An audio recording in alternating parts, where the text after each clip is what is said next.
மனநோயிலிருந்து விடுபடுதல் என்ற தலைப்பில் செம்மை வெளியீட்டகத்திலிருந்து அடுத்து வெளிவர இருக்கும் ஐநெறி புத்தகம் குறித்து ஆசான் மா. செந்தமிழன் அவர்களோடு ஓர் உரையாடல்.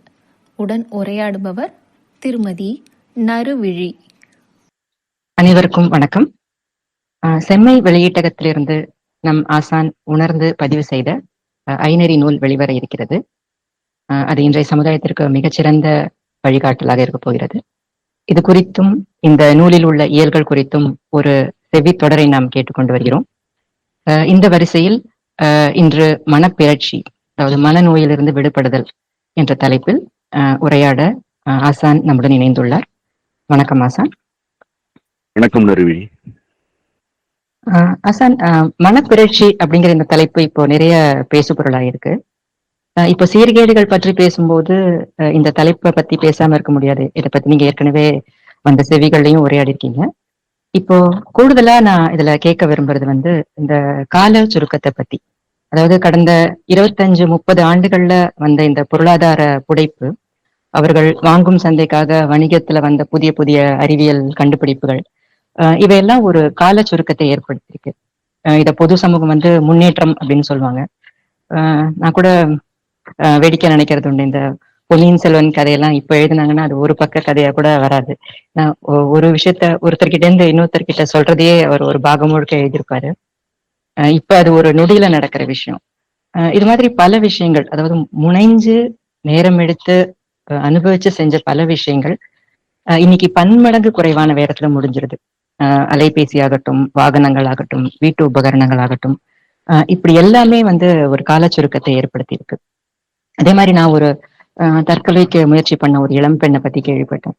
அவங்க ஏன் தற்கொலைக்கு முயற்சி செஞ்சாங்கன்னு கவுன்சிலிங்ல கேட்டப்போ அவங்க எனக்கு வாழ்க்கை போர் அடிக்குது அப்படின்னு சொல்லிச்சு. உங்ககிட்ட என்ன இல்லை அப்படின்னு கேட்கும்போது அது எங்கிட்ட எல்லாமே இருக்கு, அதான் எனக்கு போர் அடிக்குது அப்படிங்கிற மாதிரி சொல்லுது.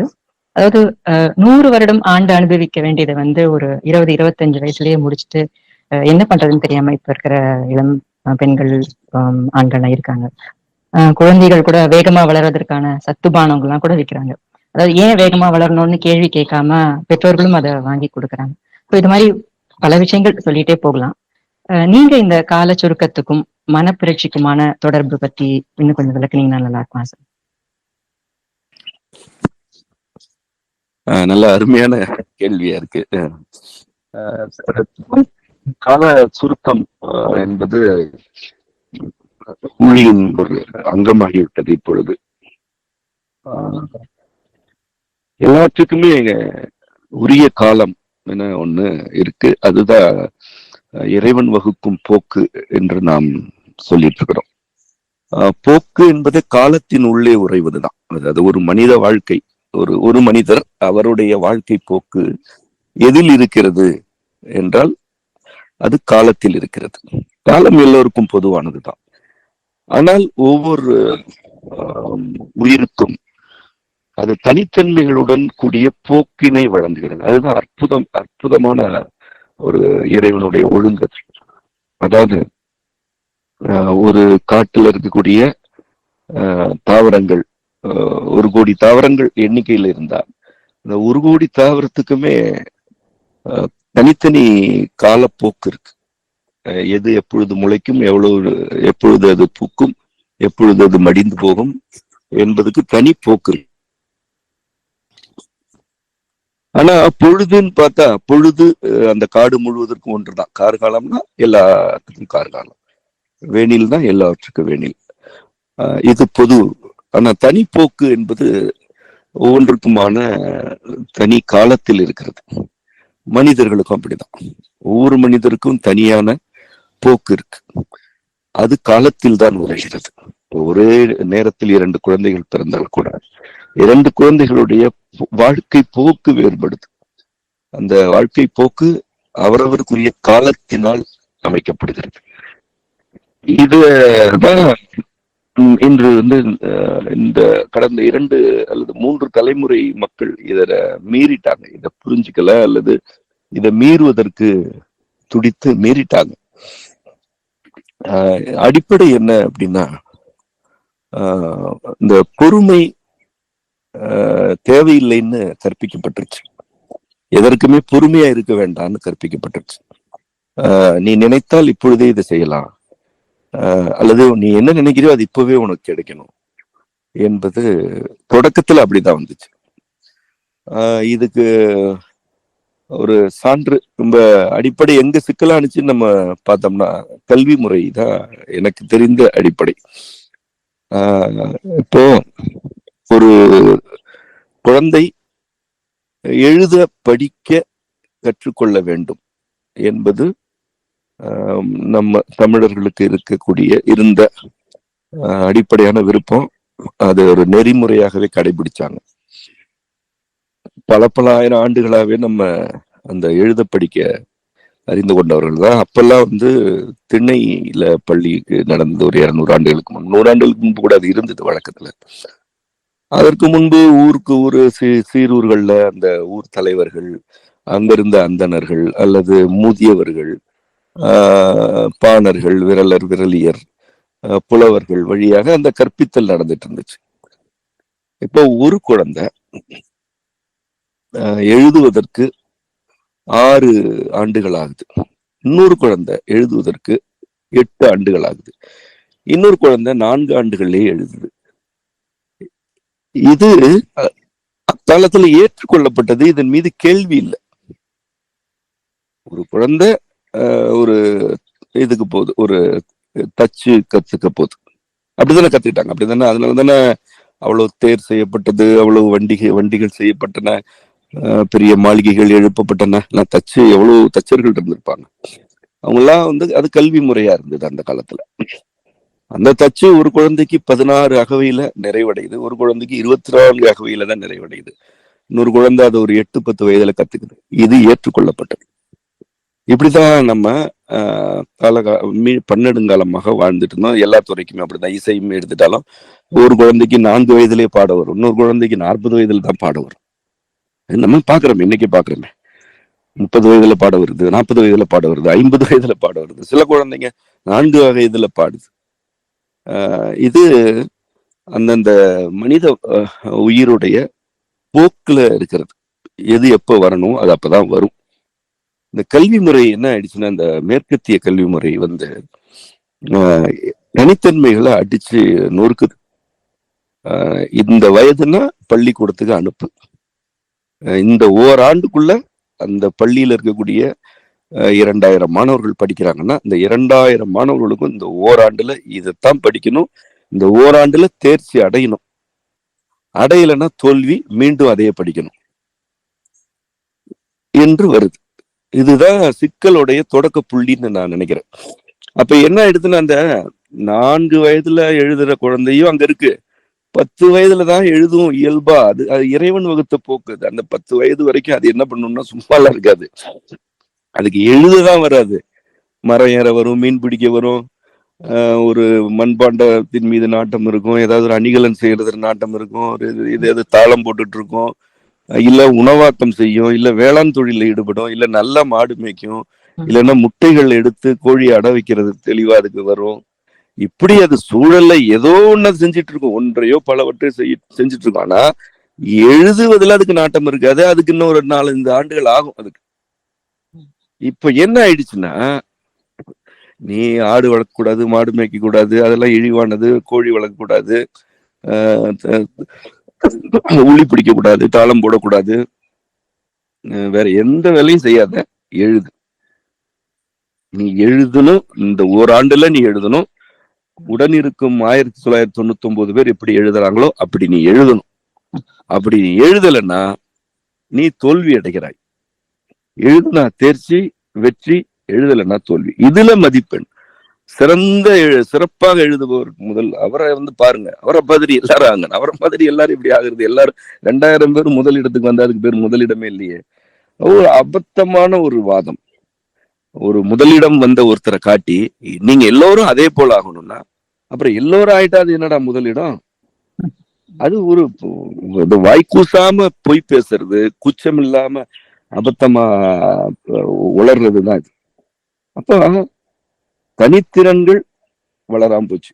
ஒரு மனித உயிரோட வாழ்க்கையில எப்பொழுது எது நிகழ வேண்டும் என்பதனை இறைவன் வைத்திருக்கிறான். முதல்ல இது புரியணும்.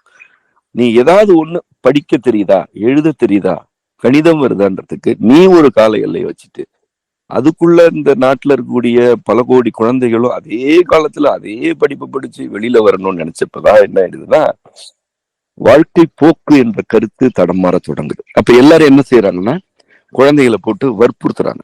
நீ பள்ளிக்கூடம் போ, இந்த பாப்பா அது படிக்குது இது படிக்குது, நான் அது எழுதிருச்சு நீ இன்னும் எழுதல என்று திணிக்கிறாங்க. அப்போ வேற எதன் மீதுமே நாட்டம் இல்லாம போயிடுது. இப்பதான் இந்த கால சுருக்கம் வருது.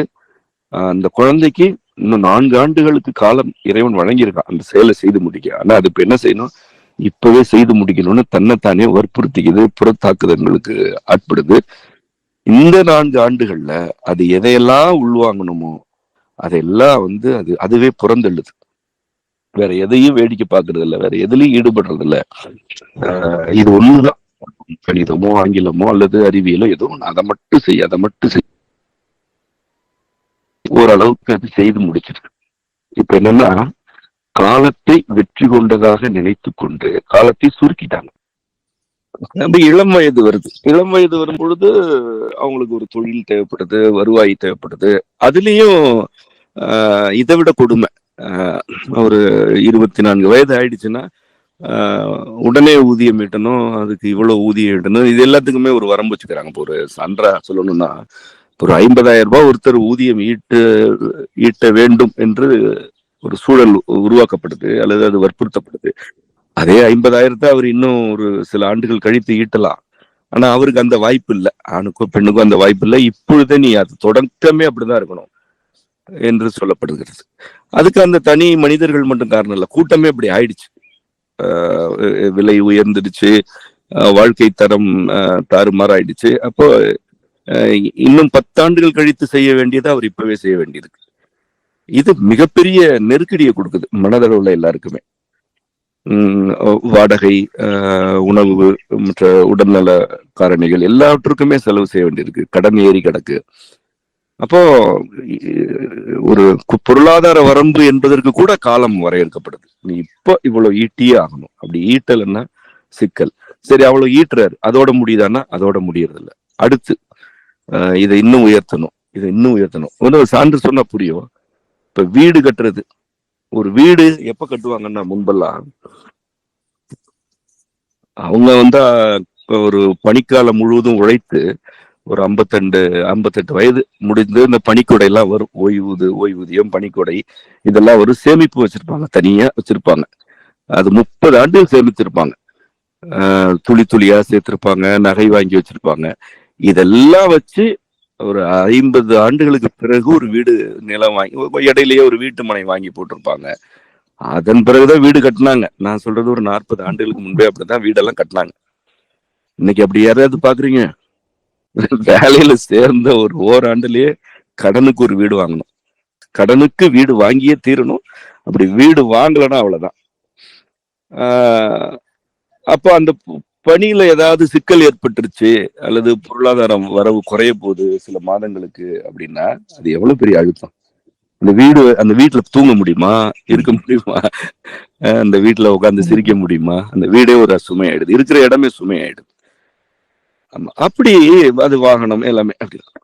இப்போ வீடே இல்லாமலா போயிட போறோம்?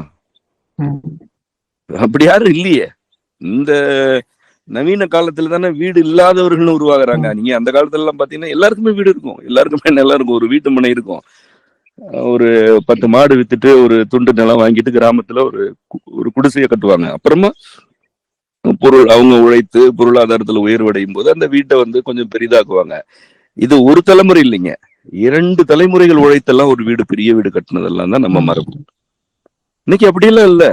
ஒரு வீடுனா ஒருத்தர் தலையில ஏற்படும் சுமை, அல்லது 2 பேர் கணவன் மனைவி 2 பேருமே வேலைக்கு போறாங்கன்னா 2 தலை ஒரு கோடி ரூபாய் சுமக்குது இன்னைக்கு சாதாரணம். நான் சொல்ற தொகையெல்லாம் அது நிலமும் கிடையாது. அது அந்த அடுக்குமாடி வீடுலாம் எப்படிதான் வாங்குறாங்கன்னே தெரியல.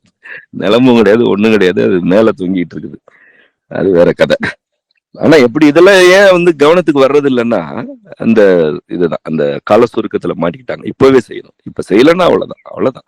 நகை இப்பவே வாங்கணும், இப்ப கூட்டமா போய் நகை வாங்குறது அப்படி.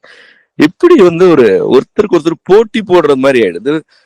அப்போ வந்து அவரவருக்கு என்ன இறைவன் போக்குகளை வகுத்திருக்கிறானோ அதை அவங்க பாக்குறதே இல்லை.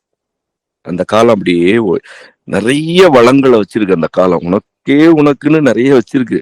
ஆனா நீ அதுல திரும்பி கூட பார்க்காம நீ வேற ஒரு குப்பையை தூக்கிட்டு ஓடிட்டு இருக்கிற. ஐயோ, உன் பின்னாடியே அந்த காலம் ஓடி வருதான்னு நீ பார்க்கல. அப்புறம் காலம் கடந்து போயிடுச்சு, அவ்வளவுதான்.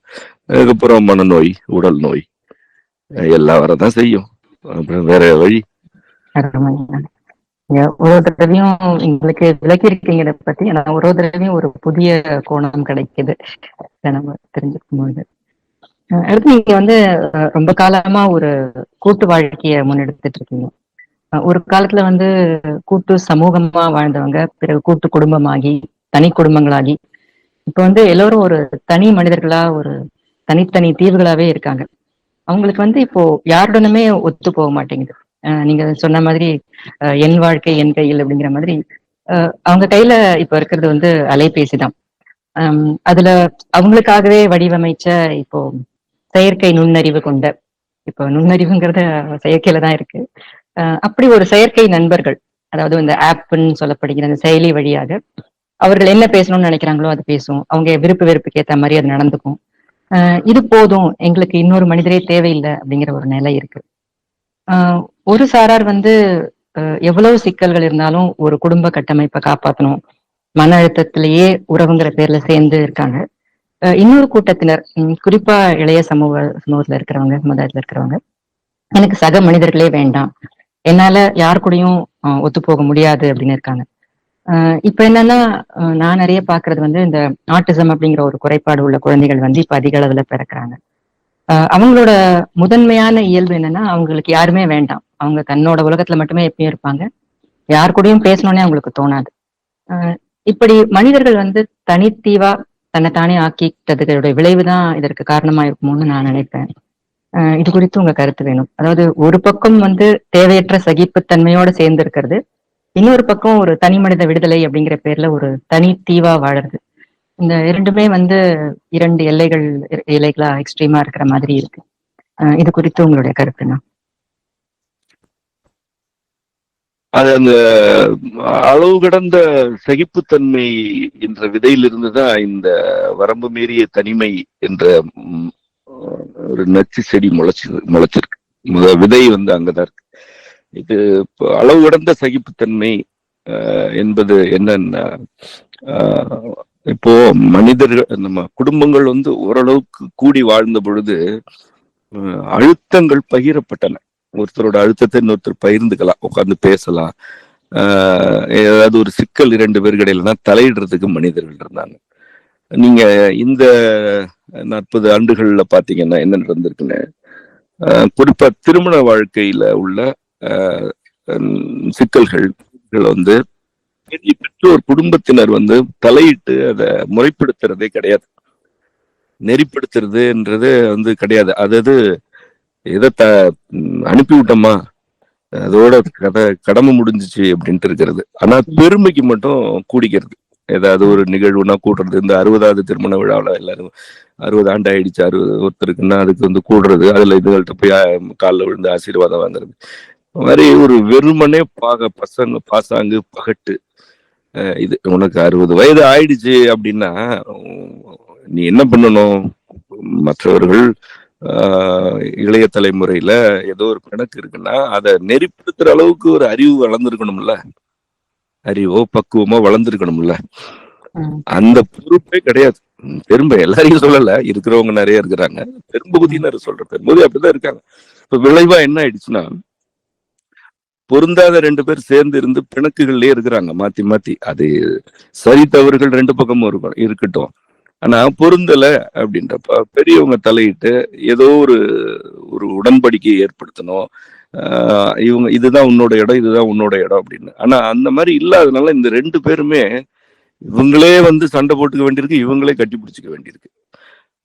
அப்ப போலித்தனம் வந்துருச்சு. அது அதாவது ஒரு முத்தம் போலியானதாக இருந்தால் கூட அது ஒரு பெரும் தண்டனைங்க. கொடுந்தண்டனை அது வந்து ஒரு என்ன கேட்டா வந்து அது ஒரு பாவத்தின் விதைன்னு கூட சொல்லுவோம். அதுல இருந்து பல பாவங்கள் முதைக்கும். பிடிக்கலன்னா பிடிக்கலதான், பிடிச்சிருக்குன்னா பிடிச்சிருக்குதான், இல்ல குழப்பமா இருக்குன்னா குழப்பமா இருக்குதான், ஏதோ ஒண்ணு இருக்கணும். போலித்தனமா கட்டி பிடிச்சுக்கிறது, அப்புறம் போலித்தனமா கவனிக்கிறது, அதுக்கப்புறம் மனதுல வந்து வஞ்சத்தை வளர்த்துக்கிறதுன்றது நிறைய வளர்ந்து போச்சு. இப்போ பெரியவங்க எல்லாம் தலையிடுறதுல இப்ப போய் சொன்னா என்னன்னா மானம் போயிடும், மரியாதை போயிடும். அப்படி இருக்கிறத வச்சுட்டு ஓட்டு சும்மா அப்படி கொஞ்சம் அனுசரிச்சுக்க, இல்லைன்னா இறுக்கி பிடி அப்படின்னு பெண்களுக்கு என்ன சொல்லி கொடுப்பாங்கன்னா, அப்படிலாம் விட்டுறாத, இறுக்கி பிடி, இழுத்து பிடி அப்படின்னு. அப்ப இப்ப நான் கையாளுதல்னு ஒண்ணு வந்துருச்சு. இப்ப நான் நிறைய பேர் பார்த்திருக்கிறேன்,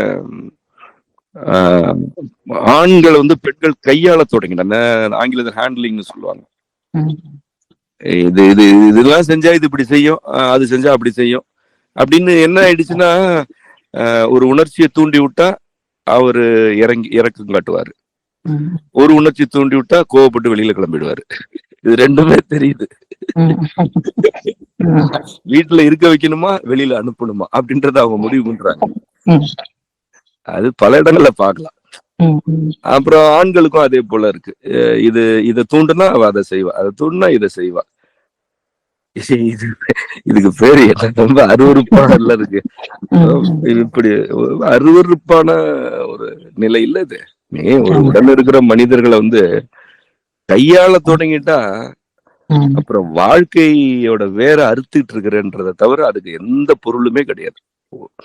வாழ்க்கை அப்படியே தானே தனக்கு கீழே குனிஞ்சு தன்னோட வேற தானே அறுத்துக்கிறது. ஏன்னா நீங்க கையாளும்படி ஒரு மனிதர் உடன் இருக்கிறாருன்னா உங்களுக்கு உறவுகள் இல்லாம போயிடும். ஏன்னா நீங்க அதுக்கு பழகிட்டு இருக்கீங்க. அப்போ உங்கள்கிட்ட நடிக்க தொடங்கிடுவாங்க சுத்தில இருக்கிறவங்க.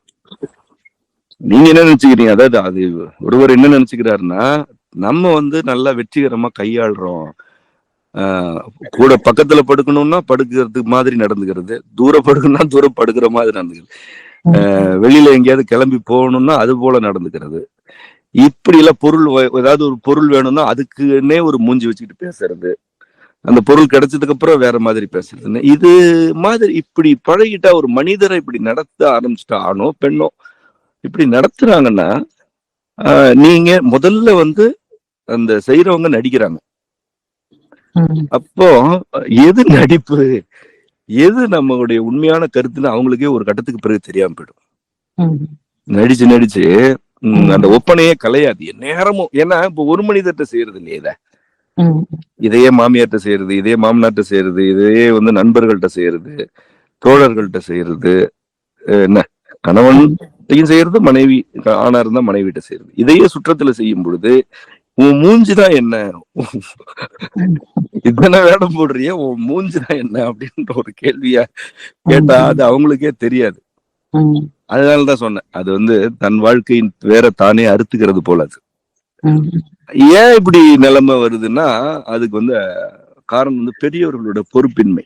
உள்ளத போய் சொன்னா வரணும், வந்து பெற்றோர் வந்து உட்கார்ந்து பேசி என்னப்பா நடந்தது, என்ன நடந்துச்சு, சரி இது தவறு, இல்ல இது இப்படி நடந்துக்கங்க அப்படின்னு ஒரு இணக்கத்தை ஏற்படுத்தணும். கண்டிக்க வேண்டியவங்களை கண்டிக்கணும் இல்லையா, செய்ய மாட்டாங்க, செய்யறதே கிடையாது.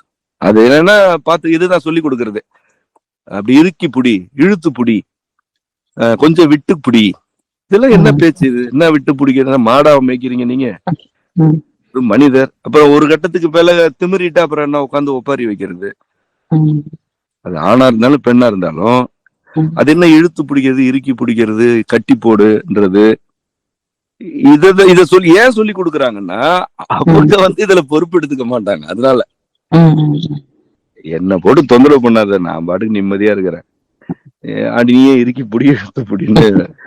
அப்ப இது இழுத்து பிடிச்சி இறுக்கி பிடிச்சி இது பண்ணி என்னென்னமோ செஞ்சு பாக்குது, ஒன்னும் சரி வரல. அப்புறம் நடிக்க தொடங்கிடுதுங்க, ரெண்டும் மாத்தி மாத்தி நடிச்சுக்கிட்டு ஒரு கட்டத்துக்கு மேல அது வழக்குகள் பல 100,000 குவிய தொடங்கிடுச்சு. இன்னைக்கு பெரியவர்கள் தலையிடாதனாலேயே அது வந்து வழக்குகள் ஆயிடுது.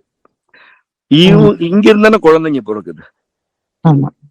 இப்போ குழந்தை எங்க இருந்து, சகிப்பு, அளவில்லாத சகிப்புத்தன்மைன்ற இந்த சூழல் 2 பேருக்கு இடையில வந்துருச்சு இல்ல, கணவன் மனைவிக்கு இடையில, இவங்க குழந்தைங்க தானே இதெல்லாம்.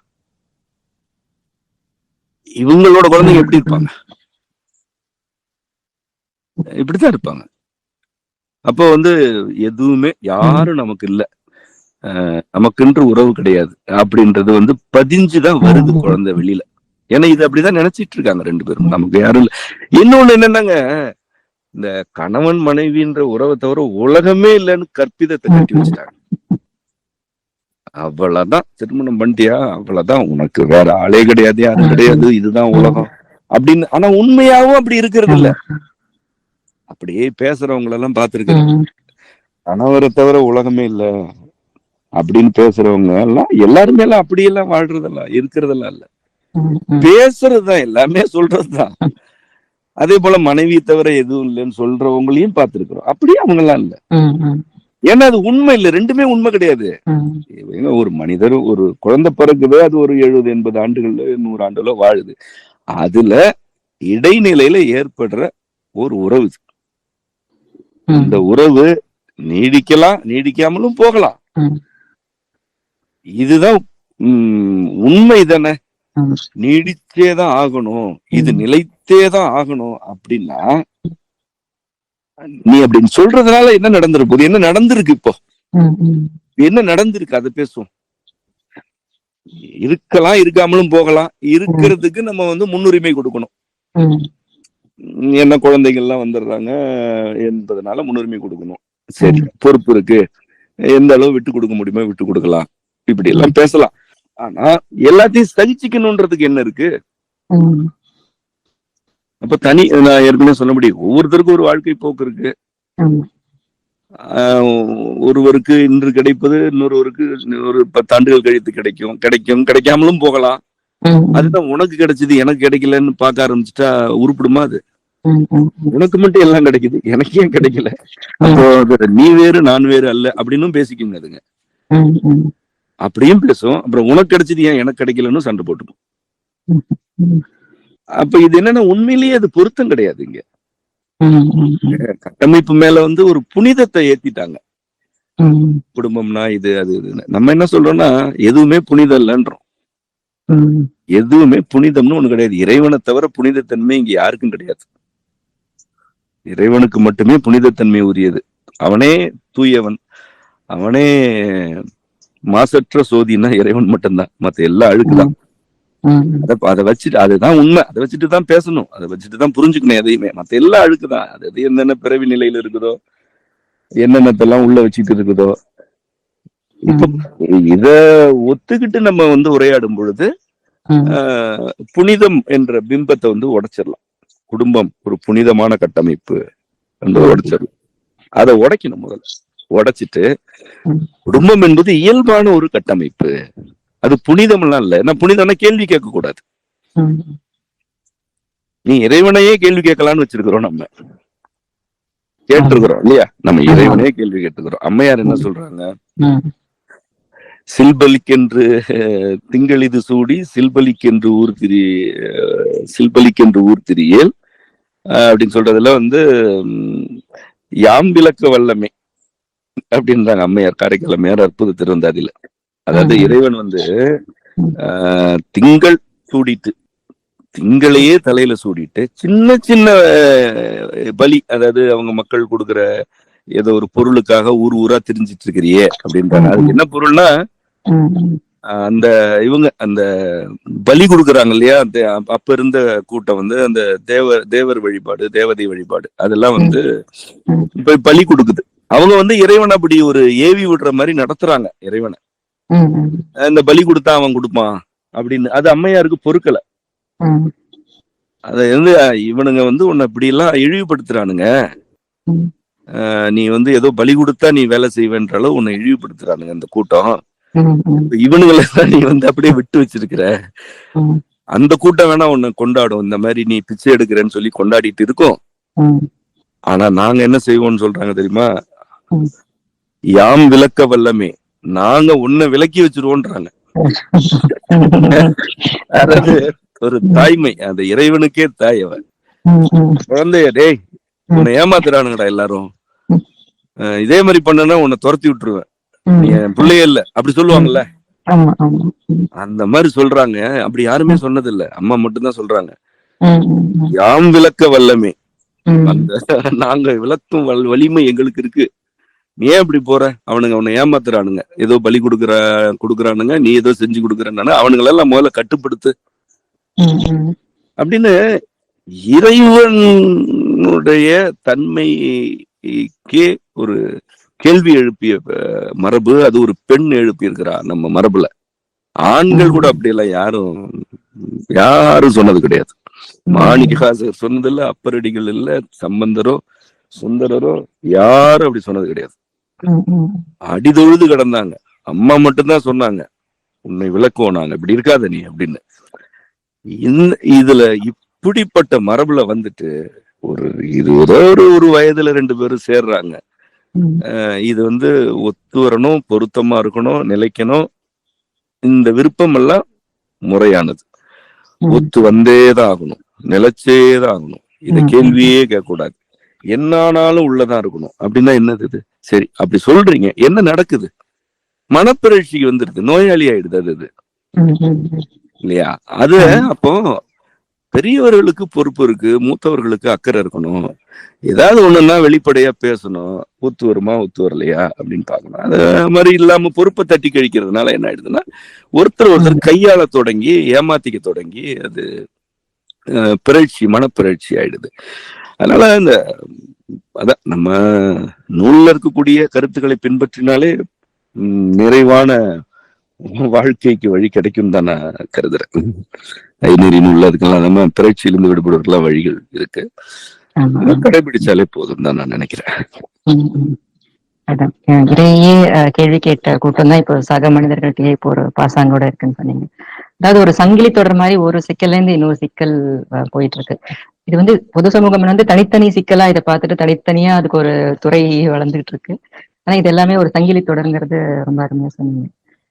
இப்போ நம்ம அதிகமா கேட்கிற இன்னொரு வார்த்தை இந்த ஏற்கனவே நீங்க இதை பத்தி சொன்னீங்க, அதாவது இந்த கோல்ஸ், ஆம்பிஷன் அப்படின்னு சொன்னீங்க. அதாவது இப்போ நீங்க ஏற்கனவே ஒரு உரையில சொல்லிருக்கீங்க, போகும் இடம் இனிமையானது அப்படின்னா அது அடையும் பாதையும் இனிமையாதான் இருக்கும் அப்படின்னு. அதாவது வெற்றிகரமான வாழ்க்கை, போட்டிகள், இலக்குகள், இப்போ அதை அடையறதுக்கான இந்த மோட்டிவேஷன், மேனிஃபெஸ்டேஷன் அப்படின்லாம் இப்போ அதிகமா கேட்கிறோம். இலக்கை அடைவதற்கு தடையா என்ன வந்தாலும் அதை தூக்கி எறிஞ்சிடணும். தூக்கி எறியறது தன்மானமா இருந்தாலும் சரி, அறநெறியா இருந்தாலும் சரி, பசி, தூக்கம், இணையோட கூடியிருத்தல், இல்ல குழந்தைங்களோட இருக்கல், எது தடைப்பட்டாலும் சரி இலக்கு நோக்கி ஓடுறதுதான் சரியான பாதைன்னு நீங்க சொல்ற மாதிரி ஏற்கனவே இந்த பள்ளிக்கூடங்கள்லயே இப்ப அது கற்றுத்தரப்படுகிறது. இது வரைக்கும் எனக்கு தெரிஞ்சு இது சரியான பாதை இல்லை, வாழ்க்கைக்கு பொருள் இல்லை அப்படின்னு சமகாலத்துல சொன்ன ஒரே நெறியலாளர் நீங்களா தான் இருக்கீங்க. அதாவது விளைவை சிதைக்கலாம் எனும் எண்ணம் இருமாப்பு ஆகும் அப்படின்னு இந்த நூல்ல ஒரு சான்றோட தெளிவா விளக்கியிருப்பீங்க. இதுவரை இது யாருமே சொல்லாத கருத்து, எல்லோருக்கும் இது சென்றடையணும்னு நினைக்கிறேன். அதாவது இது ஒரு மனநோய்களுக்கு எல்லாமே ஒரு அருமருந்தா இருக்கும். இதற்கு இன்னும் நீங்க கூடுதலா விளக்கம் சொன்னா ஒரு சிலருக்காவது இது ஒரு கண் திறப்பா இருக்கும்னு நினைக்கிறேன். அப்ப இலக்கு நோக்கி செல்லும் பொழுது எதையும் தூக்கி எறியலாம் என்று சொல்லி கொடுக்குறாங்க. இப்ப நம்ம கேள்வி என்னன்னா, எது பாவம் இலக்கு? இலக்கு என்ன? முதல்ல அதை சொல்லு. ஒரு பொருள், புகழ், துறை சார்ந்த சில வெற்றிகள், இதுதானே இலக்கு? இது எல்லாம் நீங்க என்ன சொன்னாலும் சரி, பொருள் ஈட்டுதல், புகழ் பெறுதல், துறையில் வெற்றி பெறுதல், இப்படி நீங்க எதை வேணா வச்சுக்கோங்க, இது எல்லாம் அக வாழ்க்கைக்கு உள்ள இருக்குதா வெளியில இருக்குதா? இவ்வளவுதான் கேள்வி. உனக்கு ஒரு வாழ்க்கை இருக்கு, அதுல உடல் நலம், மனநலம், இந்த இரண்டு தான் அடிப்படை. அதுல மனநலம் தான் ஆணிவேர். மனநலம் இருந்தாதான் உனக்கு உடல் நலமா இருக்கும். நான் இரண்டாவது மனிதரை பத்தியே பேசல, உன்னை பத்தி மட்டும்தான் பேசுறேன். நீ கணவனோ மனைவியோ எனக்கு அது தேவையில்லை. நீ ஒரு மனிதர், நீ ஒரு குழந்தை. இந்த குழந்தைக்கு மனநலம் தான் ஆணிவேர். அதுல இருந்துதான் உடல் நலம் முளைக்கிறது. இப்போ நீ எதை இலக்குன்னு வச்சிருக்கீங்களோ அதற்கு இந்த மனநலம் என்பது இடையூறாக இருந்தால் என்ன பண்ணுவ? எதை வேணா தூக்கி போடலான்றல்ல. நீ எதையும் தூக்கி போடலான்றது எதையெல்லாம் சொல்ற? உணவு சரியில்லைன்னா பரவாயில்லைங்க, இலக்கு தான் முக்கியம். உறங்க முடியல, இல்ல இலக்கு தான் முக்கியம். உறவுகள் தொல்லையா இருக்கு, தூக்கி போடு. இது நான் அதை பத்தி எல்லாம் கேட்கல. உன்னோட இலக்குக்கு உன்னுடைய மனநலமே இடையூறுனா அது தூக்கி போடுவியா? உன்னுடைய அகம் என்னவா இருக்கு? உன்னுடைய இலக்கு வந்து அந்த அகத்துக்குள்ள இருக்கா, புறத்துல இருக்கா? உறுதியா உன்னுடைய இலக்கு புறத்துலதான் இருக்கு. ஏன்னா பொருள், புகழ், துறை, வெற்றி, இது போன்ற எல்லாமே வெளியில இருக்கு. இன்னும் சொல்ல போனா உன் வாழ்க்கைக்கு வெளியில தான் அது எல்லாமே இருக்கு. உன் வாழ்க்கை உன்னோட மனநலன்ல இருக்கு. நீ பதட்டம் இல்லாம இருக்கணும், நீ நிம்மதியா இருக்கணும், நீ பிறழ்ச்சி அடையக்கூடாது, உனக்கு தூக்கம் இயல்பா வரணும், இயல்பா உணவு செரிக்கணும், உன் உடம்பு நல்லா இருக்கணும், நோய் இல்லாம இருக்கணும். இதுதான் எனக்கு இருக்கிற அக்கறை.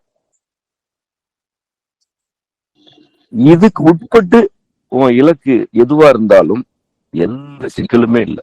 அதெல்லாம் யாரும் வேண்டாம்னு சொல்லல. என்ன பெரிய இலக்கு? என்ன 216 அடி கோயில், முழுக்க பாறைகள், பக்கத்துல மலையும் இல்ல, ஒண்ணும் கிடையாது. 7 ஆண்டுகள்ல கட்டினா நீ என்ன பெரிய கிழிச்சிட்ட? அதை விட இலக்கு. அதுல இருக்கிற ஒரு சிற்பத்தை செதுக்கிறதுக்கு இன்னைக்கு யாரால முடியும்? அதுல இருக்கிற ஒரு சிற்பம், இந்த சிற்பம் இருக்கு, ஒரு சிற்பம். அத போல அந்த உயரத்துக்கு, அந்த கனத்துக்கு, அந்த நேர்த்திக்கு செய்யறதுக்கு நீங்க ஆள் கிடையாது.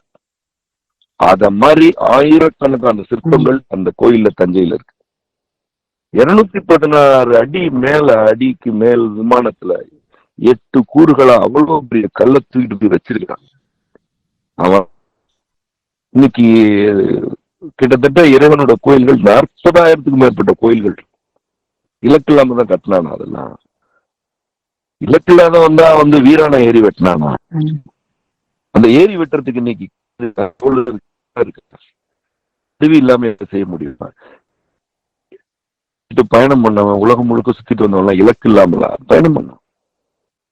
எல்லாருக்கும் இலக்கு இருந்ததுப்பா. காலகாலமா நம்ம வந்து பல ஆயிரம் ஆண்டுகள இலக்குகளோட தான் வாழ்ந்துருக்கிறோம். ஆனா அந்த இலக்குகள் எல்லாம் அவரவருடைய வாழ்க்கை போக்கிற்கு உட்பட்டு இருந்தன. அததான் புரிஞ்சுக்கணும். நீ எதை வேணா இலக்காக வச்சுக்க, உனக்கு இறைவன் அதை அருள்வான். ஆனால் உன்னோட இலக்கு உன் மனநலத்தை கெடுக்காதா இருக்கணும்.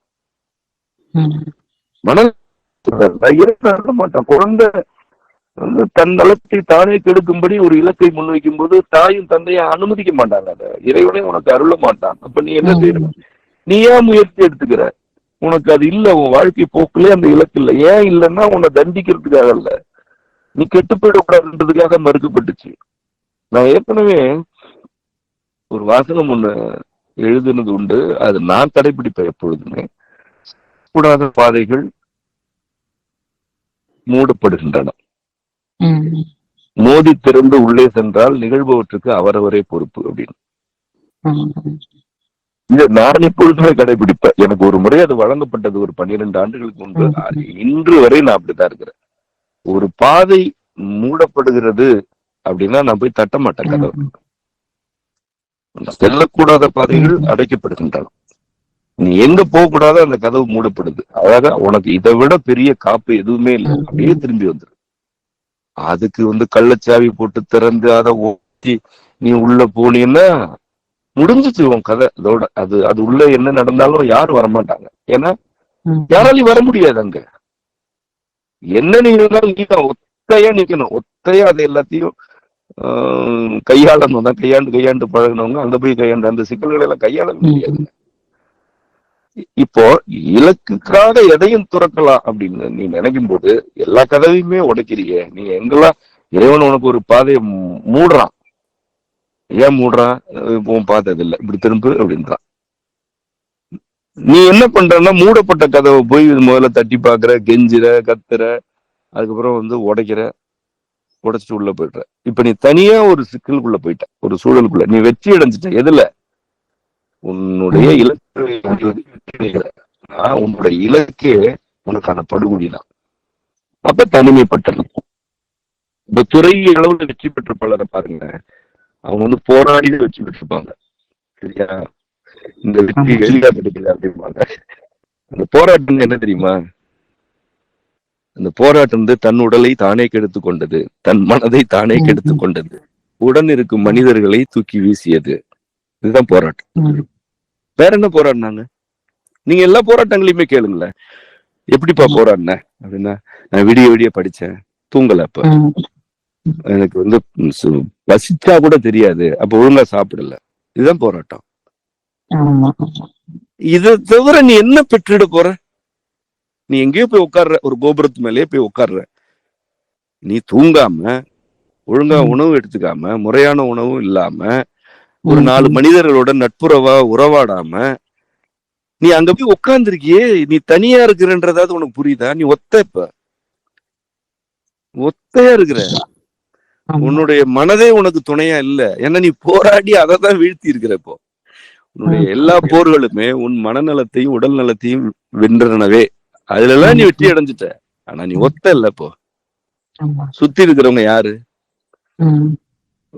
முன்னிட்டு நடிக்கிறவங்க. அது நம்ம ஏற்கனவே சொன்ன புடை. அதெல்லாம் புடைப்பு. ஒரு மனப்பூர்வமான உறவு என்பது என்னங்க சொல்லும்? உண்மையான உறவு என்ன சொல்லும்? எப்பா ஒழுங்கா தூங்கு, தூங்குற வழியை பாரு. தூங்குறதுக்கு என்ன செய்யணும்? அமைதியா இரு, எதையாவது எடுத்து படி, இனிமையான இசை கேளு, தூங்கு. எதையும் போட்டு இரவு நேரத்துல போட்டு நினைச்சிட்டு இருக்காத அப்படிங்கும். தோல்ல சாச்சிட்டு தலையை வருடி கொடுக்கும், தட்டி கொடுக்கும். கை கால் வலிக்குதா, பிடிச்சு விடுற, தூங்கு. தூக்கத்துல இருந்து தூக்கத்தை கெடுத்துட்டு நீ செய்யறதுக்கு என்ன இருக்கு? ஒழுங்கா பசிக்கிறப்ப ஒழுங்கா சாப்பிடு. பொருந்தாத உணவெல்லாம் சாப்பிடாத. எண்ணெய் பண்டம், தின்பண்டம் இதெல்லாம் எடுத்துக்காத. இதெல்லாம் வயிறை கெடுக்குது பாரு. இது இது இது வந்து இது என்னது? உறவு. என்ன தூங்காம இருக்கிறதுக்கான வழிமுறையை கத்து கொடுக்கிற கூட்டத்தை என்னன்னு சொல்லுவீங்க? இல்ல தூங்க வேணாம், இதை செய்யலாம், தூங்க வேணாம், அதை செய்யலாம், இதை பார்க்கலாம், அதை பார்க்கலாம், உட்காந்து கூத்தடிக்கலாம். இது இன்னைக்கு சமூகம் எங்க ஏன் நீக்கமாக நிறைஞ்சு போச்சுன்னா, ஏதோ ஒரு இலக்கு வச்சுக்கிறாங்க. ஏதோ ஒரு இலக்கு இருக்கு எல்லாருக்குமே. அது வந்து ஒரு துறையில வெற்றி அடைவதா இருக்கலாம், அல்லது ஊதாரித்தனமா கூட இருக்கலாம். அது ஒரு இலக்கு தான். அதுல வெற்றி அடையறதுக்காக நீ எதெல்லாம் இழக்கிற? உறக்கத்தை இழக்கிற, மனநலனை இழக்கிற, உடல் நலனை இழக்கிற, உடன் இருக்கிற எல்லா உறவுகளையும் இழந்துடுற. இதுல வெற்றி அடைஞ்சு என்ன இருக்கு? இதுல எதுல வெற்றி? உன்னுடைய தோல்வியில் உனக்கு வெற்றி. அதுதான். இப்போ காப்பு எப்படி வழங்கி இருக்கிறாரு இறைவன்? ஒரு பொருத்தமில்லாத துறையில ஈடுபட போறோம் அல்லது பொருத்தமில்லாத செயல ஈடுபட போறோம்னா நடுக்கம் வருது மனதுல. அதுதான் அந்த கதவு மூடுது. இப்போ இல்ல இது உனக்கு வேண்டாம், அது உனக்கான வழி இல்லப்பா, அந்த பாரு உனக்கு வச்சிருக்கேன் வேற பாதை. அதுக்கு இன்னும் சில ஆண்டுகள் கூட ஆகலாம், அல்லது இப்பொழுதே அந்த கதவு திறந்திருக்கலாம். இதுல போய் தட்டிட்டு இருக்காதுன்னு அங்க பாருங்க. இல்ல எனக்கு இதுதான் வேணும், இதுதான் பிடிச்சிருக்கு என்று மனநலனை கெடுத்துட்டு அந்த நடுக்கத்தை எல்லாம் பொருட்படுத்தாம அதுல வெற்றி அடைந்து கடைசியில என்ன நடக்குதுன்னா ஒத்தை ஆயிடுறாங்க. உறவே இருக்காது, வெறும் புடைதான். அந்த புடையெல்லாம் ஓடிடும். ஒரு நெருக்கடி வந்தா ஓடி போயிடும், திரும்பி பார்த்தா இருக்காது, ஒண்ணு இருக்காது. அது வரைக்கும் ஏத்தி விட்டதெல்லாம் ஒண்ணு இருக்காது. இப்படி ஒரு துறையில வெற்றி அடைந்தவங்களா இருக்கலாம், அல்லது தரிகட்டு வாழ்க்கையை சதைச்சுக்கிட்டவங்களா இருக்கலாம். எல்லாம் கைவிடப்பட்டவங்க தான். ஒத்த ஒத்தையா தெரியறது தான். அப்ப இது அப்புறம் என்ன பண்ணணும்? ஏதாவது இணையத்துல மாதிரியும் நிறைய கேள்விப்படுறேன். எனக்கு ரொம்ப அதிர்ச்சியா இருக்கு. இப்பெல்லாம் எனக்கு இது எதுவுமே வேண்டாம் என்று சொல்லாதீங்கன்னே சொல்ல ஆரம்பிச்சுட்டேன். நடக்கிறதெல்லாம் பார்த்தா இந்த மாதிரியான துணை தேடும் செயலிகள். துணைன்னா என்னங்க? உடம்ப உரசிக்கிறது தான். அதுதான் துணை. உடம்ப போட்டு உரசிக்கிறது. ஒரு குறிப்பிட்ட ஆணும் பெண்ணும்னா அது ஒத்த வயது கூட கிடையாது, வயது வேறுபாட்டோடைய. இதெல்லாம் வந்து அது எப்படின்னா அமுதத்தை இறைவன் ஊட்டி விட்டுட்டு இருக்கிறான். அப்படியே அவன் மூஞ்சிலேயே துப்பிட்டு சாக்கடை எடுத்து வாய்க்குள்ள குடல் வரைக்கும் கையை விட்டு திணிக்கிறதுக்கு ஒப்பானது இது. இதுதான் இதுகள்ட்ட நம்ம என்ன பேசுறது? இதெல்லாம் எங்கிருந்து வருதுன்னா, எதையாவது ஒண்ணு குறி வச்சுட்டா அதை அடைஞ்சே தீர்வுன்ற பிடிவாதம். உன்னை குறி வச்சா அதை நான் அடைஞ்சு காட்டுறேன், எப்படியாவது அடைஞ்சிடலாம், அதுக்கப்புறம் ஒத்தையால நிக்கணும். அது ஒரு பெரிய, நான் நீங்க முந்தைய செவ்வி உரையாடல கூட சொன்னேன், அதிகாரத்தின் உச்சத்துல இருந்தவங்க எல்லாம் கூட கடைசியில எப்படி இறந்து போனாங்கன்னு பாருங்க. தமிழ்நாட்டிலே தெரியும், நான் யாரையெல்லாம் சொல்றேன்னு தெரியும். ஒத்தையதாங்க இறந்து போனாங்க. ஊர்ல கை கால் அசைக்க முடியாம, ஒரு ஒரு உணவு உள்ள போகாம, உள்ள என்ன நடக்குதுன்னே தெரியாது யாருக்கும். அதிகாரத்தோட உச்சத்துக்கு இதுதான் கதி. தீர்ப்பு இதுதான், இறைவனோட தீர்ப்பு இதுதான். அப்போ இதெல்லாம் பார்த்து புரிஞ்சுக்கணும். ஏதாவது ஒண்ணு அடைந்தே தீரணும். குறி வச்சா நம்ம வச்ச குறி தப்பாதுன்ற குறி தப்பாம போலாம். நீ தவறிடுவே, வாழ்க்கை போயிடுமே. அதுதான் சொல்றேன், உன்னுடைய மனநலத்துக்கும் உடல் நலத்துக்கும் ஊறு விளைவிக்காத எதை வேணா செய். இறைவன் அருள் இருக்கு உனக்கு. நீ மனநலனை கெடுத்துட்டு உடல் நலனை கெடுத்துட்டு எந்த இலக்கு உனக்கு? அப்படி ஒரு இலக்கை இறைவன் வகுக்கலையே. என்னென்னவோ செய்யலாமே. மனநலம் இருந்தா, மனநலமும் உடல் நலமும் இருந்தா 80 வயதுல கூட செய்யலாம், 100 வயதுல கூட செய்யலாமே. பார்த்திருக்கோம் அது மாதிரிலாம். மூத்த தலைமுறையெல்லாம் நானும் பார்த்திருக்கிறேன். 85 வயது 90 வயது. நம்ம செம்மை திருத்தொண்டர் காசிராமன் இருக்காருல்ல, அவரோட தந்தையை பத்தி எல்லாம் அவர் சொல்லுவார். கடைசி வரைக்கும் 85 வயசு 90 வயசு நினைக்கிறேன், எனக்கு வயது நினைவு இல்லை. அப்ப கூட அவர் அவரோட வேலைகளை அவரே பார்த்துட்டு, அவரோட வேட்டியை அவரே துவச்சு போட்டுட்டு, அவரோட தென்னந்தோப்பை பார்த்துக்கிட்டு, அதுல வர்ற வயல்ல வர்ற நெல்லை மக்களுக்கு பகிர்ந்து கொடுத்துக்கிட்டு, இதுதானங்க வாழ்க்கை. அவருக்கு என்னங்க இலக்கு இருந்துச்சு? அவரோட இலக்கு எப்படிப்பட்டது? இப்படி இருந்திருக்கு. ஒரு இசைத்துறை, எத்தனையோ பேரு ஒரு 70 வயதுல பாடலையாங்க. இப்போ அம்மா சுப்புலட்சுமி அம்மா இருந்தாங்க, அவங்க எல்லாம் எவ்வளவு முதுமையில எப்படி பாடிட்டு இருந்தாங்க? அவங்களும் பெண் தானே, அவங்களும் விடுதலை அடைந்த பெண் தானே. அவங்க என்ன கணவருக்கு பணிவிடை செஞ்சுட்டு கட்டுப்பட்டியா இருந்தவங்களா? அப்படி எத்தனை பேரை நம்ம சுசீலா அம்மா பாடலையா? அவங்களோட வயது என்ன, எப்படி பாடினாங்க? இன்னைக்கு ஜானகி அம்மா பாடிட்டு தானே இருக்காங்க. பெண்கள்னே எடுத்துக்கங்களேன், எத்தனை துறையில. இப்ப எனக்கு தெரிஞ்சு நான் ஒரு பெண்ணை பார்த்து வியந்திருக்கிறேன். ஆனந்தின்னு சொல்லி, அவங்க ஒரு சுற்றுலா வழிகாட்டி. அவங்கள நான் சந்திச்சப்பவே, நான் 2001-2 சந்திக்கிறேன் அவங்கள, 2 அல்லது 3க்குள்ள. அப்பவே அவங்களுக்கு 70 வயது இருக்கும். அவங்க அந்த வயதுல பல நாடுகளுக்கு சுற்றுலா வழிகாட்டியா போயிட்டு வருவாங்க. அவங்க பல ஆண்டுகளா கிட்டத்தட்ட அவங்க இளம்பருவத்தில இருந்து அதை தொழிலா செய்யறாங்க. இப்ப நினைச்சாலும் எனக்கு வியப்பா இருக்கும். ஒரு 70 வயது பெண், அவங்க பேசுனா கிளீர்னு பேசுவாங்க. அப்படி பேச உற்சாகமா மட்டும்தான் இருப்பாங்க. அவங்க கணவர் இருப்பாரு, அவரு அப்படி அவ்வளவு துணை. அவங்க வெளியில போறது, பல ஆண்களோட, என்ன அயல் நாட்டினர் ஆண்கள் எல்லாரோடையும் ஒரு பெண் ஒரு சுற்றுலாத்துறையில வழிகாட்டியா பல நாடுகளுக்கு. அவங்க இந்த இதை சேர்ந்தவங்க, ஒரு பிராமண குலத்தை சேர்ந்தவங்க. அதனால புலால் உணவு இந்த இதெல்லாம் அவங்கள்ட்ட கிடையாது. நீங்க யோசிச்சு பாருங்க, அந்த இடத்துல அப்படி ஒரு உணவு பழக்கத்துல இருக்கிற ஒரு பெண்ணு, ஐரோப்பியர்கள் அமெரிக்கர்கள் போன்றவர்களோட எல்லாம் ஒரு இடத்துல போய் ஒன்னா தங்கி பல நாடுகளுக்கு போயிட்டு வந்திருக்காங்கன்னா எவ்வளவு கண்ணியமான வாழ்க்கை அது. இப்போ ஆண்களோடய வெளியில பெண்கள் போக கூடாதுன்னு சொல்றது இல்ல, நம்ம கருத்து கிடையாது. இப்ப அந்த பெண்ணோட இலக்கு எப்படி இருந்தது? அதுல வாழ்க்கை. நான் பார்த்தது 70 வயசு. அதுக்கப்புறமா அவங்களுக்கு இதய நோய் வந்ததாக கேள்விப்பட்டேன். அதுக்கப்புறமா அவங்க அந்த இதை செஞ்சுட்டு இருந்தாங்க. இப்ப என்ன எப்படி இருக்காங்க என்னன்னு தெரியல. நான் சொல்ல 20 ஆண்டுகளுக்கு முன்பு நடந்தது.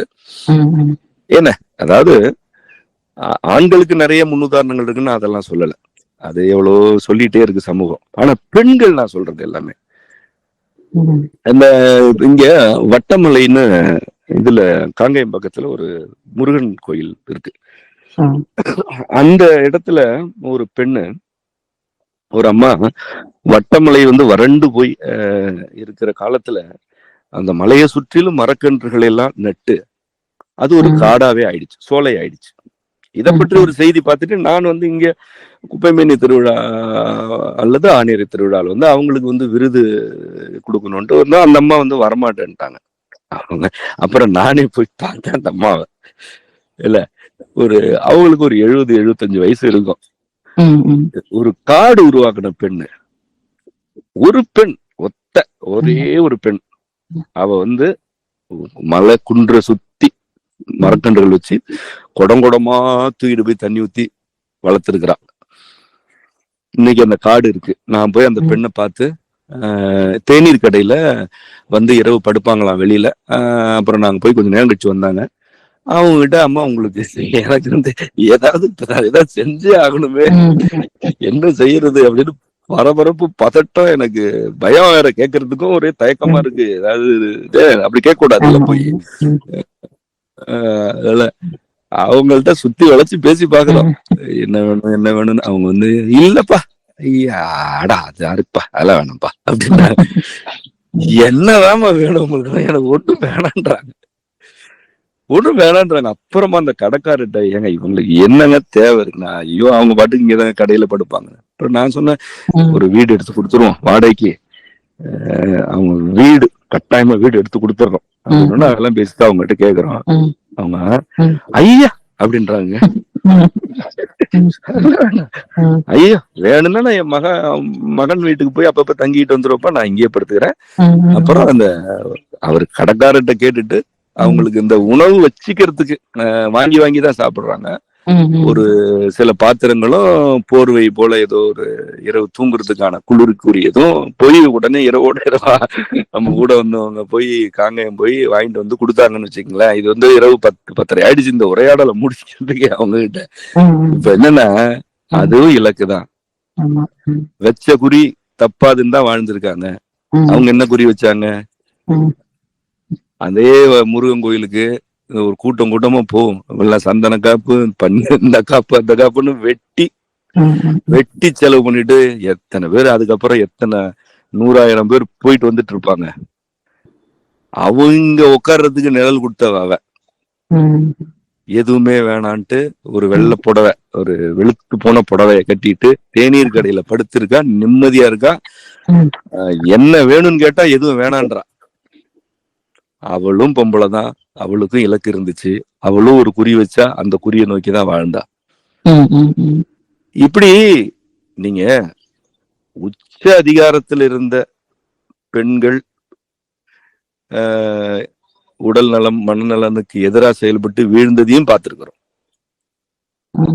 ஒண்ணுமே இல்ல, சாலையில படுத்து தூங்குற ஒரு பெண்ணு, ஒரு கோயிலுக்கே ஒரு குன்றுக்கே நிழல் கொடுத்தவ, அவளையும் பார்க்கிறோம். எதை நம்ம தேர்ந்தெடுக்கிறது, எந்த வழியை தேர்ந்தெடுக்கிறதுன்னு பெருசா இனி பாடம் நடத்தணுமா? நானு உன்னுடைய மனநலமும் உடல் நலமும் கெடாத எந்த இலக்கம் வேணாலும் வச்சுக்க, அது இறைவன் அருள்வான். அவ்வளவுதான், அதுல சொல்றதுக்கு வேற என்ன இருக்கு? இது வந்து ஒரு சிறந்த வழிகாட்டல், இது எல்லாரும் உள்வாங்கணும். இந்த நூல்லையும் இதை பத்தி நீங்க சொல்லியிருக்கீங்க. நீங்களே சொன்ன மாதிரி இந்த முன்னாடி எல்லாம் வந்து இந்த 80 வயதுல இருக்கிறவங்க எல்லாம் வந்து நடக்க முடியல அப்படின்னு நம்ம போய் பிடிச்சிக்கணும்னு போனா, இல்ல நான் வந்து அவங்க வந்து அதுக்கெல்லாம் கோவப்படுவாங்க. உங்களுக்கு உடம்பு சரியில்லையான்னு கேட்டாலே கோவப்படுவாங்க. ஏன்னா நான் நல்லா நச்சமுடு தான் இருக்கேன் அப்படின்னு தான் சொல்லுவாங்க. இப்ப வந்து சமகாலத்துல 5 வயதுல இருந்து எல்லாரும் எதுக்காவது தொடர்ந்து உடல் நலத்துக்கோ இல்ல மனநலத்துக்கோ ஏதோ ஒரு மருத்துவத்துக்கு போயிட்டே தான் இருக்காங்க. அதை வந்து பெருமையாவும் சொல்லிட்டு இருக்காங்க. அதாவது எனக்கு இந்த பிரச்சனை இருக்கு, அந்த பிரச்சனை இருக்கு, அந்த மருத்துவத்துக்கு போறேன் அப்படி. அது வந்து விட்டா கல்வி தொகுதி மாதிரி பின்னாடியே கூட போட்டுப்பாங்க போல இருக்கு, அந்த அளவுக்கு இருக்கு. அவங்க கிட்ட கேட்டா வந்து இது வந்து ஒரு ஏதாவது ஒரு தலைமுறை இடைவெளி தான் அப்படிங்கிற மாதிரி எல்லாம் சொல்றாங்க. அதாவது நம்மளுமே சொல்லியிருப்போம் இல்லையா, நம்ம அம்மா அப்பா கிட்ட வந்து இவங்க காலம் வேற எங்க காலம் வேறோம்னு நம்ம சொல்லுவோம். அது மாதிரிதான் இது அப்படிங்கிற மாதிரிதான் அவங்க சொல்றாங்க. இது வந்து ஒரு அவங்க கேட்டா இன்னும் இந்த இலக்கியத்துல அங்க ரெஃபரன்ஸ் இருக்கு, இந்த நோயை பத்தி இதுல இருக்கு, இப்பதான் அந்த விழிப்புணர்வு அந்த அவேர்னஸ் வந்திருக்கு அப்படிங்கிற மாதிரி எல்லாம் சொல்றாங்க. இதுல வந்து இந்த தலைமுறை இடைவெளி அப்படிங்கிறது அவங்க சொல்ற வாதத்துக்கும் இப்ப நடக்கிற சமுதாய சீரழிவுக்கும் உள்ள வேறுபாடு அவங்க புரிஞ்சுக்கிற மாதிரி நீங்க கொஞ்சம் சொல்றீங்களா? இதை பொறுத்த வரைக்கும் நம்ம இப்படி பேசுறவங்களுக்கு எல்லாம் பதில் சொல்லவே வேண்டாம்னு நினைக்கிறேன் அருவி. ஏன்னா ஏற்கனவே இந்த நோயெல்லாம் இருந்தது, இப்பதான் இதை கண்டுபிடிச்சிருக்கோம்னா தயவு செய்து அதுலயே இருங்க, மருத்துவமனைக்கே போங்க, என்ன சொல்றாங்களோ செய்யுங்க, நாங்க ஏதோ முட்டாளா வாழ்ந்துட்டு போறோம்னு போயிட வேண்டியதுதான். அதாவதுங்க, யாரையும் இதுதான் சிறந்த வழி அப்படின்னு வழியில நின்று கூப்பிட்டுட்டுலாம் இருக்க கூடாதுல. நம்ம சொல்றது ஒரு மறைபொருளாதான், மறைக்கருத்தா மட்டும்தான் எப்பவுமே உண்மையை பேசணும். அதாவது ஏன் மறைமொழின்னு சொல்றோம்? அது மறைவான கருத்துக்களை உள்ளடக்கி இருக்கிறது. மனிதருக்கு ஏற்ப காலத்திற்கு ஏற்ப பொருள் தருவது, அதுதான் மறைமொழி. வெளிப்படையாக நீங்க புற்றுநோய் இப்ப அதிகமாயிடுச்சு அப்படின்னு நம்ம சொல்றோம், அவங்க என்ன சொல்லுவாங்க? இல்ல, எப்பவுமே இருந்துச்சு, இப்பதான் கண்டுபிடிச்சிருக்கிறோம் அப்படின்னு தான் சொல்லுவாங்க. நீரிழிவு அதிகமா இல்ல, எப்பவுமே இருந்துச்சு, இப்பதான் கண்டுபிடிச்சிருக்கிறோம் அப்படிம்பாங்க. இந்த மாதிரி பேசுறவங்கள்ட்ட நம்ம பேசுறதுக்கு பதிலாம் நம்ம சிந்திக்கிறது நேர விரயம். நாம என்ன சொல்றோம்? நோய் இல்லாம வாழணும்ன்றது விருப்பமா வச்சுக்கோங்க. மருந்து நிறுவனங்களை சார்ந்து வாழாதீங்க. இது மறை கருத்தா சொல்றது. இதுக்கு மேல விளக்கங்களுக்கு போனோம்னு வச்சுக்கோங்க, வாக்குவாதம் தான் நடக்கும். புரியுதா உங்களுக்கு? அதாவது மனநலம் குறையாமல் வாழ பழகுன்னு நம்ம சொல்லலாம், இவ்வளவுதான் சொல்ல முடியும். இவங்களோட பேசாத, அவங்களோட பழகாத அப்படி சொன்னா என்ன ஆயிடும்? ஏன் பேசக்கூடாது, ஏன் பழகக்கூடாது, இதை செய்யாத, அதை ஏன் செய்யக்கூடாது? மனநலம் வேணும்னு உண்மையிலேயே ஒருத்தங்க விரும்பினா இந்த சொல் போதும் அவங்களுக்கு. அப்படி ஒரு விருப்பமே இல்ல, ஏட்டிக்கு போட்டினா நீங்க எவ்வளவு விளக்குறீங்களோ அவ்வளவு பகைமை தான் வரும். அவ்வளவு பகைமை தான் வரும் அதுல. இப்ப உடம்புக்கு எடுத்துக்காத சொன்னா புரியாது, இது புரியாது. இப்ப நான் சொன்னது புரியுதா புரியலையா? இவ்வளவு போதும் இல்ல. உடம்புக்கு எடுத்துக்காத, தூக்கத்துக்கு எடுத்துக்காத, கெடுக்கிற மாதிரி எதுவும் செஞ்சுக்காத, இவ்வளவு போதும் இல்ல. நீ நல்லா தூங்குறதுக்கு என்னென்ன வழிமுறை, நீ நல்லா சாப்பிடுறதுக்கு என்னென்ன வழிமுறைனா, ஏன் அது ஏன் அப்படி செய்யக்கூடாது, ஏன் இது ஏன் இப்படி செய்யக்கூடாது அப்படி கேட்டா என்ன பதில் சொல்லுவீங்க? சரி, கெட்டு போட்டு போயிட வேண்டியதுதான். அதனால இந்த தலைமுறை இடைவெளி என்ன? தலைமுறை இடைவெளி என்ன? இந்த தலைமுறைக்கு 7 கை முளைச்சிருச்சா, இல்ல மூளை வீங்கிருச்சா? அதே மூளைதான், அதே உறுப்பு தான். நீ இத பாருங்க, காலத்தின் மீது இதுகளுக்கு இருக்கிற செருக்கு இருக்கு பாருங்க, திமிரு. கல்லீரல் அப்படியேதான் இருக்கு, எப்படி படைச்சானோ அப்படிதான் இருக்கு. அதனாலதான் நீ இன்னைக்கு திணிக்கிறத செரிக்க மறுக்குது. அதுகிட்ட போய் நீ போராட. கல்லீரல்லாம் போன தலைமுறை கல்லீரல் வேற, இந்த தலைமுறை கல்லீரல் வேற. அது இந்த போதையெல்லாம் செரிக்கும் அப்படின்னு செரிக்க வச்சிர, யாரு வேணாம்னா செரிக்க வை. சிறுநீரகம்லாம் செரிக்குமே. போன தலைமுறையில இந்த போதை இல்ல, இந்த தலைமுறையில தான் இந்த போதை இருக்கு. அந்த தலைமுறை இடைவெளி வெங்காயத்தெல்லாம் போய் நீ சிறுநீரகத்திட்டையும் கல்லீரல்ட்டையும் இதயத்திட்டையும் சொல்லி செரிக்க வைய, யாரு வேணான்னு சொன்னா? நீ மாத்திட்டு தானே தெரியுற. சிறுநீரகத்தை மாத்துற, கல்லீரலை மாத்துற, இதயத்தை மாத்துற, கண்ணை மாத்துற, இப்படி துப்புக்கட்டு திரியறதுங்க. இப்படித்தான் பேசும். உடல் தான், மனம் தான். புறத்துல கருவிகள் மாறி இருக்கு, வளர்ந்து இருக்குது, நிறைய சீர்கேடுகள் ஏற்பட்டு இருக்கு. உடலும் மனமும் மாறல, அது மாறாது. அறிவுதான் மாறும். அறிவு நம்ம தேவைக்கு பயன்படுத்திக்கலாம், தேவையில்லைன்னா தூக்கி போட்டு கொளுத்திடலாம், அவ்வளவுதான். இல்ல, நெறிப்படணும்னு விரும்புறவங்களுக்கு நடைமுறைகள் அதிகமா விளக்க வேண்டியதே இல்லை. அவங்க எத்தனை பேர் என்கிட்ட சொல்றாங்க, ஐயோ ஒரு சொல் போதும் எனக்கு மாத்திடுச்சு, அந்த ஒரே ஒரு உரை எனக்கு புரட்டி போட்டுருச்சு வாழ்க்கைன்னு. நீங்க பக்கம் பக்கமா படிச்சு காமிச்சாலும், பக்கம் பக்கமா உட்காந்து படிச்சாலும், காதுல ஓதுனாலும் எல்லா சொற்களுக்கும் போட்டியா நினைச்சிட்டு இருந்தா என்ன பண்ணுவீங்க? ஒண்ணும் பண்ண முடியாது. அதெல்லாம் போய் இதெல்லாம் வாதம் பண்ணிட்டுல இருக்கக்கூடாது. இல்லதான் சுருக்கமா, நீ எதை செஞ்சாலும் உன்னுடைய மனநலத்தையும் உடல் நலனையும் கெடுத்துக்காம செய்யினாலே போதும். அது மனநலமும் உடல் நலமும் கெடலைன்னா சூழல்ல யாதையும் கெடுக்காது. எதை வேணா செய், ஆனா உன் மனதை கெடுத்துக்காத, உன் உடலை கெடுத்துக்காத. இவ்வளவு போதும். இதுல தலைமுறை இடைவெளி வகையறெல்லாம் படுற பாடதான் நம்ம பாக்குறோமே. வேடிக்கை பார்த்து சிரிச்சிட்டு இருக்கிறது இப்பெல்லாம் அப்படிதான் சிரிச்சிட்டு இருக்கிறேன். நிறைய சிரிக்க வேண்டியதான் பார்த்து தலைமுறை இடைவெளி எல்லாம். இந்த செய்தித்தொடர் முழுதுமே உங்க சமூக சீரழிவு மேல உங்களுக்கு இருக்கிற கோபத்தை மிகுந்த அக்கறையோட நீங்க வெளிப்படுத்திருக்கீங்க. இந்த செவித்தொடரோட இறுதிக்கு நம்ம வந்திருக்கிறதுனால இந்த நூலை பத்தி ஒரு கேள்வி. அதாவது இந்த நூல் புரட்சியோட படிநிலைகளை பத்தி நீங்க விளக்கியிருப்பீங்க. அதை பார்க்கும்போது கிட்டத்தட்ட எல்லோருமே ஏதோ ஒரு படிநிலையில தான் இருக்குங்கிற மாதிரி இருக்கு. இந்த நூல்ல இருக்கிற கூறப்பட்ட வழிகாட்டல்கள் வந்து ஒரு குறிப்பிட்ட சமூகத்துக்கோ, ஒரு சமயத்துக்கோ, அல்லது ஒரு கலாச்சாரத்துக்கோ, இல்ல ஒரு நாட்டுக்கோ கூட ஆன தனி நெறியோ இல்ல தனி ஒழுங்கோ இல்லை. இது வந்து ஒரு ஒட்டுமொத்த மனித குலத்திற்கான வழிகாட்டலாக இறை வழங்கியதா நீங்க சொல்லியிருக்கீங்க.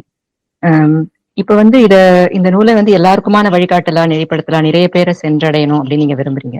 இதை நீங்க ஒலி வடிவமாகவும் வெளியிட போறதா சொல்லியிருக்கீங்க. அதே மாதிரி இது எல்லாருக்குமானதுங்கிறதுனால பிற மொழிகளையும் மொழிபெயர்க்க போறதாகவும் சொல்லியிருக்கீங்க. இதுல வந்து 100 மறைமொழிகள் இருக்கு. நீங்க முதல் செவியிலேயே சொல்லியிருப்பீங்க, இப்ப கொடுக்குற பாடங்கள்லாம் மிகச் செறிவா இருக்கு அப்படிங்கிற மாதிரி. இது வந்து கொஞ்சம் கொஞ்சமா தான் எல்லார்ட்டையும் எடுத்துட்டு போக முடியும் அப்படின்னு சொல்லியிருக்கீங்க. இப்ப கேள்வி என்னன்னா, இப்போ உங்க மாணாக்கராகிய நாங்கள் வந்து இந்த நூலை பிறருக்கு அறிமுகப்படுத்தும் போது யாருக்கு அறிமுகப்படுத்தலாம், எப்படி அறிமுகப்படுத்தலாம்?